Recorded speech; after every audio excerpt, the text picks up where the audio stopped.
I'm just going to look at some stats and some film from this Ohio State versus Purdue game. Just take these essentially as my video notes. And this game was actually like remarkably close when you look at a bunch of different stats. So for example, they both had the same amount of 2-point attempts. They both had the same amount of 3-point makes. They had very similar free throw numbers.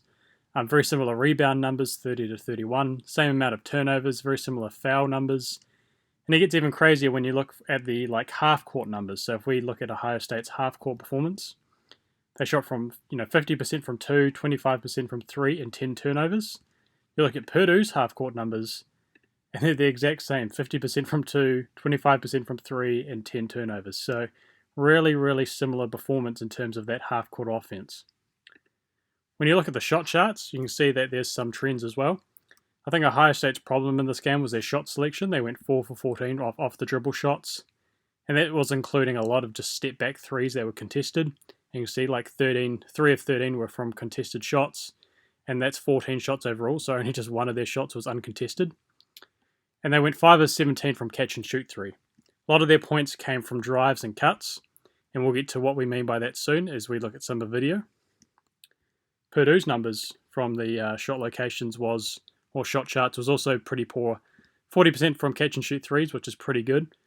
And that's 5 of 13 from contested shots for 38.5%, which is really good, especially since all those shots were, as I see, contested. 2 of 7 off the dribble, not great. A lot of their points also came from cuts, and again, we'll get to why in the video soon. So that's just the basic output window. Looking at the video, I'm just going to point out some things that I noticed just watching this game. So the first thing that I noticed was that in the first half, Ohio State definitely made a conscious effort to double whatever big got the ball in the post for Purdue. So whether that was Travion Williams or Zach Edey or Zach Adai, they're always going to send a player to help. Now, they always sent their four-man or whoever was guarding Purdue's four-man. However, that would leave Purdue's four-man wide open. And Travion Williams had a career-high assist number. He had 8 or 9, 7 assists in this game. And that was just basically from this first half performance where he was just finding a lot of really open cutters to get easy layups. So just looking at the film, I'm going to turn off the volume. So this is the most Purdue offensive set of all time. They run this every single game, and they've run it for 5 years straight, where they just basically have these two high men, 5 and 4, run one of their point guards across, and their shooter, either Dakota Mathias, Carson Edwards, Stevanovic in this case, across the baseline. And they run a bunch of different actions from this play. So, and this is what's happening though. So they get the ball at the top of the perimeter, pass it to the wing, give it to the post. And at this point, Ohio State's in a pretty good position. However, they send Musa Jallow, who's this player here, to help. And that leaves Purdue's four-man wide open under the basket. So just easy layup stuff like that. Later in the first half, again, sending that second man, Musa Jallow again, leaving Purdue's wide open four-man, who's Gillis in this case. And again, he gets an easy layup. Then last possession, essentially, of the first half. They again put it on the left wing, give it to Travion Williams in the post. This time, again, they send their four-man. Purdue's four-man's wide open. He does the right thing, cuts to the basket, and gets an easy layup. So in the second half, Ohio State decided to stop doing this because obviously it wasn't working. They weren't going to double. And to be honest, even though Travion Williams got a lot of praise from this game, a lot of the points he scored in the second half were just circus-like layups. He would be bouncing the ball, back to the rim, move into the post, and then just over 3 Ohio State players just throw it up and it would magically go in. If you don't believe what I mean, watch the highlights on YouTube. It's ridiculous. Zed Key, who was defending him most of the second half, actually did an extraordinary job of defending him. They actually got a lot of turnovers. They got a lot of quite a few, missed shots. And it's because every single one of his shots was really contested. And you thought Ohio State going into this game was going to have real trouble because they were missing E.J. Liddell. But Zach D, as a freshman, did a really good job guarding Travion Williams. Look at this position here. Moves his feet, arms up, arms up, arms up.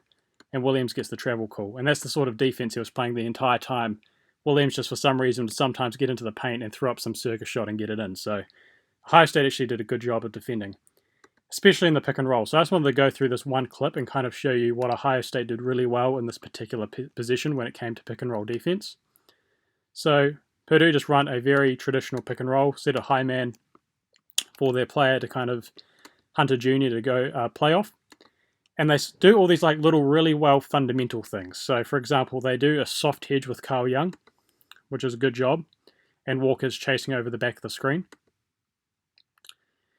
And just like the small details, we'll just go on that like little bit here. So like, for example, Dwayne Washington, who's on the paint right now, he's guarding Stevanovic, who's Purdue's best three-point shooter.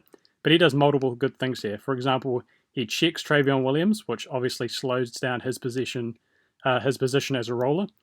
And then he does a good job of following Stevanovic out to the three-point line and closing off that option.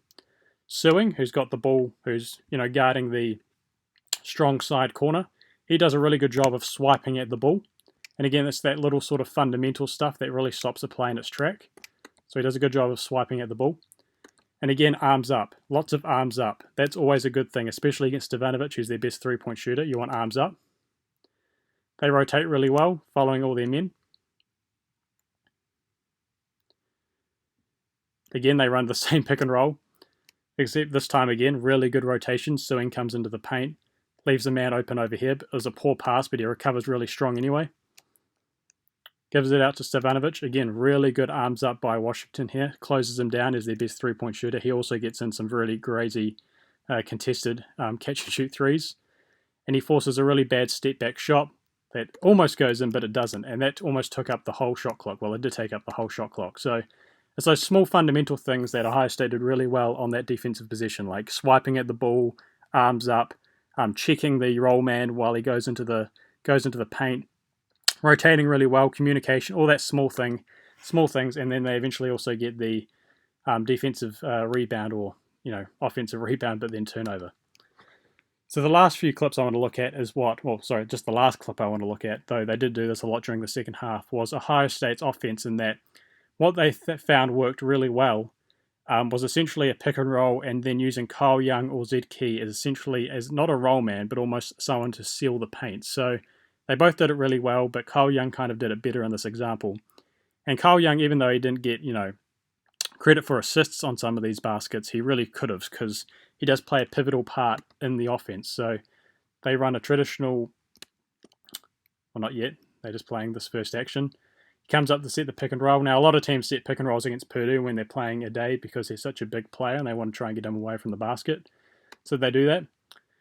Washington doesn't take immediately advantage of it. He just kind of plays around. But that's what I mean. So Kyle Young does a really good job of essentially placing his feet and almost hip checking from behind Zach Addae, and that basically leaves a wide open space right under the basket for Dwayne Washington to attack, which he does, gets the layup, and they score. Now, they did this a few times.